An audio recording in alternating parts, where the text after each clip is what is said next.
이야기는 20세기를 살다간 폴란드 태생의 한 사제의 이야기다. 2차 대전 중 폴란드를 침공한 독일은 폴란드에 살고 있던 유대인을 색출해 수용소로 끌고 갔다. 1941년 프란체스코 수도에 있던 유대인 신부들도 잡혀갔는데 거기에는 훗날 성인으로 추대된 막시밀리안 콜베 신부도 있었다. 그날 독일군들이 콜베 신부의 멱살을 잡고 감방벽에 밀어붙이고는 그의 허리띠에 있던 묵주를 떼어내자 친위대장이 이렇게 짓거렸다. 아직도 이런 어리석은 것을 믿는가? 친위대장이 몸을 건들거리면서 그를 노려보았다. 그러자 콜베 신부는 나직이 대답했다. 믿습니다. 당시 콜베 신부는 결핵을 앓고 있었는데 친위대원 하나가 콜베 신부의 뺨을 때리자 그의 입에서 피가 튕겨났다. 머저리 같은 자식.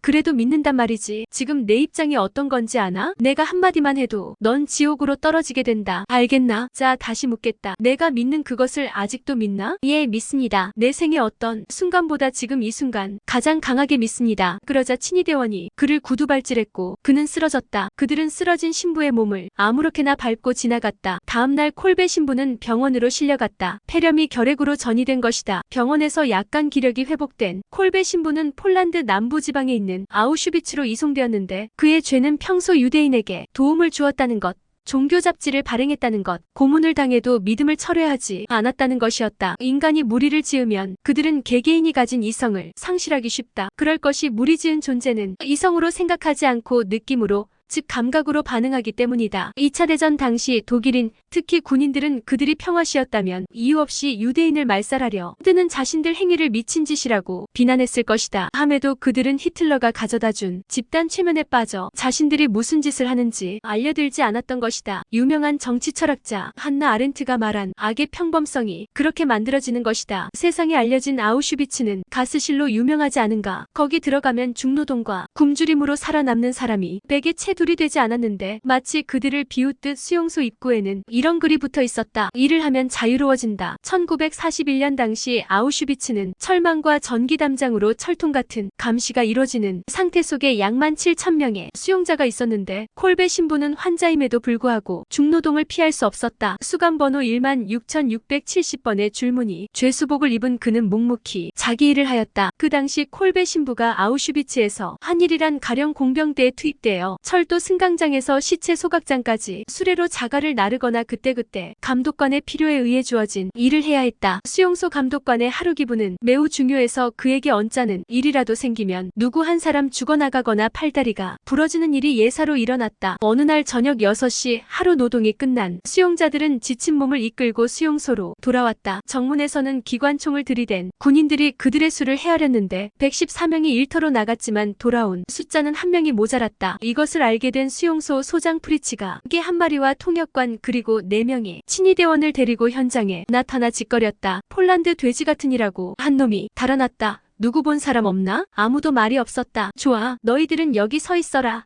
도망간 놈이 잡힐 때까지 말이다. 몸을 움직이거나 말을 하면 안 돼. 잡을 때까지 그게 언제가 됐든 너희들은 여기 서 있어야 한다. 온종일 일로 허기와 피곤해 지친 사람들은 그렇게 3시간을 서 있었는데 프리치 소장은 보라는 듯 유대인 수용자들에게 줄 수프 양동이를 그들 앞에 쏟아버렸다. 그러고는 일단 수용자들을 바라크로 들어가게 한 다음 다시 호각을 불러냈다. 이번에는 찌는 듯한 태양 아래 11시간을 세워놓더니 이튿날 저녁 때까지 잡히지 않자 마침내 소장은 결심한 듯 이렇게 짓거렸다. 좋아, 도망간 돼지 하나 때문에 너희 10명을 죽이도록 하겠다. 그는 무작위로 10명을 가리키더니 그들에게 지하 벙크에서 죽을 때까지 물도 음식도 없을 것이라고 소리쳤다. 어이없이 죽게 된 10명 중에는 아내와 자식이 있는 40대 사나이가 있었다. 그는 소장에게 무릎을 꿇고 울부짖으며 살려달라고 애원했다. 그러자 비열한 미소를 입에 올린 소장은 귀찮다는 듯 자기 개에게 사나이를 쫓아버리라고 명령했다. 바로 그때였다. 14번 블록의 대열에 서 있던 한 사나이가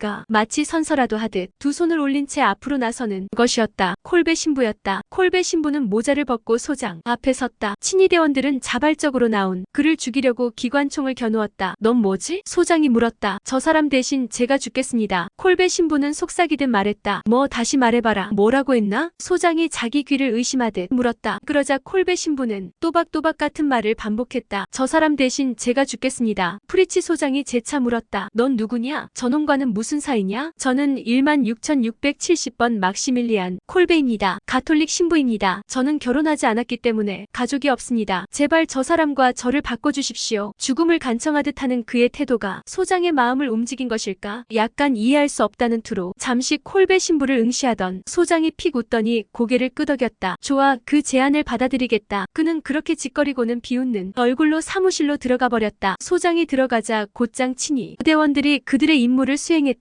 빠집어서 그리고는 사형수들을 지하 벙크로 데리고 갔다. 10명이 내려갔고 차례로 한 사람씩 죽은 채 끌려 올려졌다. 3일이 지나 한 명이 죽었고 나머지는 허기와 굶주림과 갈증으로 야위었음에도 주말까지 살았다. 콜베 신부도 거기 있었다. 그 정도면 됐어. 다음 작업을 위해 벙크를 치우도록 해. 수용소 소속 의사들이 살아남은 사형수들의 정맥에 독약이 든 해충약인 카르보를 주사하기 시작했다. 막시밀리안 콜베 신부는 1941년 그렇게 숨졌다.